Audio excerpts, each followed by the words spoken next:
Bonjour à vous, chers auditeurs. Vous savez qu'au mois de décembre, il y a beaucoup de fêtes dédiées à la Sainte Vierge, mais une particulièrement, celle du 12 décembre 1531.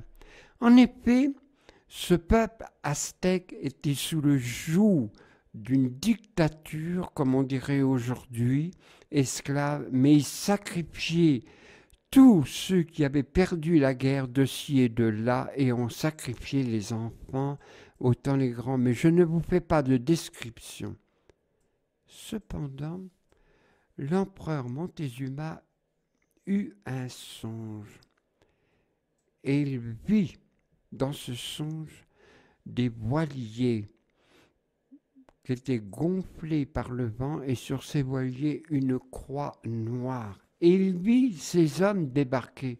Mais qu'est-ce que c'est que ça? Est-ce que c'est des dieux qui viennent nous rendre visite ou autre? Et il envoya 2 courriers, et ces 2 courriers lui dirent, oui, en effet, nous avons vu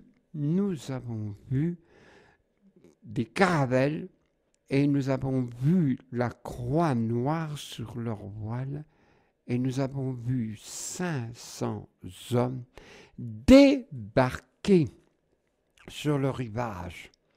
Et bien sûr, ils traversèrent tout le Mexique, et lorsque les conquérants virent ce palais qui était installé sur un lac, une beauté, ils découvrirent une civilisation.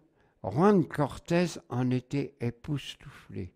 Mais cependant, ce peuple était sous le joug des persécutions horribles, horribles. Et voilà que le ciel intervint. En effet, Juan Diego et Juan Bernardito avaient été touchés par l'annonce de cette révélation chrétienne. Mais cependant, cela faisait quelques années que les Espagnols prenaient les Indiens aztèques comme des animaux. Pas tous, mais pas mal. Et ils commencèrent à fomenter une révolte. L'évêque Zamouraga dit « Vierge Marie, il faut que tu interviennes. Délivre-nous de cette guerre, de cette effusion de sang. » Le ciel l'écouta, mais l'évêque ne pensait pas comment elle aurait intervenu. Voilà que Juan Diego là, à la colline de Tepeyac, voilà commence l'histoire. Tout d'un coup, il entendit un chant radieux d'oiseaux. Mais où je suis? Est-ce que je suis au paradis? Et tout d'un coup, il entendit une douce voix. Juanito, Juanito, Juanito. Et là, oh, ma toute belle, ma princesse, mais qui es-tu? Elle lui répondit, je suis la mère de Dieu, de ce Dieu créateur de tout ce qui existe, Seigneur du ciel et de la terre. Ici, je voudrais que l'on fasse construire une templo. Je serai plein de miséricorde pour ceux qui me demandent. Je suis mère de l'humanité. Va le dire à l'évêque. Aussitôt, Juan Diego courut jusqu'au palais de la maison de l'évêque. Mais qu'est-ce que tu fais, Juan Diego, ici? L'évêque, il n'est pas encore 8 heures. Mais lui, patient, attendit. Tu es encore là? Oui, je veux voir l'évêque. Enfin, l'évêque le reçut et il raconta ce qu'il avait vu et entendu. Il répète. Voilà, j'allais à la colline de Tepeyac quand tout d'un coup, j'entendis un chant radieux d'oiseaux. Je me dis, mais où suis-je? Et tout d'un coup, une douce voix me dit, Juanito, Juanito, Juanito. Et je lui dis, mais qui êtes-vous, ma petite princesse? Et elle répondit, je suis la mère de Dieu, de ce Dieu créateur de tout ce qui existe, maître de l'univers. Ici, je veux faire construire el templo. Et elle m'a dit qu'elle est mère de l'humanité, mère de miséricorde. L'évêque lui dit, eh bien, qu'elle me donne un signe. Soit, je lui dirai. Et il remonta un peu dépité et alla au sommet de la colline de Tepeyac. J'ai fait tout ce que tu m'as dit, mais il ne me croyait pas, même un homme religieux. N'aie crainte. Reviens demain et je te donnerai le signe. Mais voilà que le lendemain, il devait retourner à la colline de Tepeyac, mais son oncle était à l'article de la mort. Alors, il se détourna de la colline de Tepeyac et à un tournant de chemin, « Oh, ma toute belle, ma princesse, ne m'embeuille pas, mais mon oncle est à l'article de la mort et je vais de ce pas chercher un prêtre. Sois sans crainte, à l'heure où je te parle, il est guéri. Va au sommet de la colline. » Il y alla tout de suite, sans discuter, tandis que nous, les Français, on aurait créé encore des commissions. Bon. Et là, il y alla, elle dit, va tout à la pointe de la colline. Aussi, de la colline, et là, il cueillit des fleurs qui lui étaient inconnues. Il descendit de quelques mètres et là, il avait mis dans son tilma semblable à nos tabliers de nos arrière-grand-mères. Et là, elle disposa les fleurs avec bon goût et va, c'est le signe que je donne à l'évêque. Aussitôt, il courut, enveloppé de son trésor. Mais que tu fais, Juan Diego?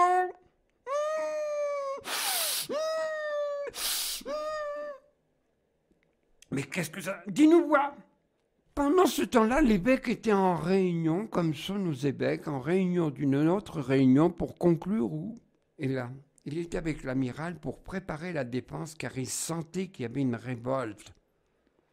Excusez-moi, monsieur l'amiral, mais nos gens sont encore en train de se disputer. Il sortit. Mais qu'est-ce que ça sent bon. Rentre. Juan Diego rentra, ainsi que les gens de sa maison, et il déroula sous tilma, et là, jonchèrent des fleurs qui lui étaient inconnues, des roses jaunes, des roses blanches, des roses rouges. Oh, que c'est ça? Et tout d'un coup, l'évêque, l'amiral et les gens de sa maison, mais pourquoi vous vous agenouillez de là ainsi? Mais tu ne vois pas, Juan Diego? Oh, c'est l'image de celle que j'ai vue au sommet de la colline de Tepeyac. Et l'évêque fit cette prière. Mon Dieu, je te demande pardon de n'avoir pas cru à ton messager. Et l'évêque enleva cette précieuse relique. Mais la nouvelle se répandit avec une telle rapidité que tous les Indiens, Aztèques et Espagnols vinrent voir cette merveille. Et même, à leur manière à eux, ils lancèrent des flèches vers le ciel, de l'Orient à l'Occident. Mais un des compagnons par mégale, la flèche glissa sur un de ses compagnons, la flèche traversa le cou, une blessure mortelle. Mais lui put cette prière devant l'image de la Vierge. Et là, il fut guéri, mais il resta un stigmate. Cependant, Juan Diego dit, je devrais voir mon oncle s'il est en bonne santé. Et je t'en ferai accompagner avec des gens de ma maison.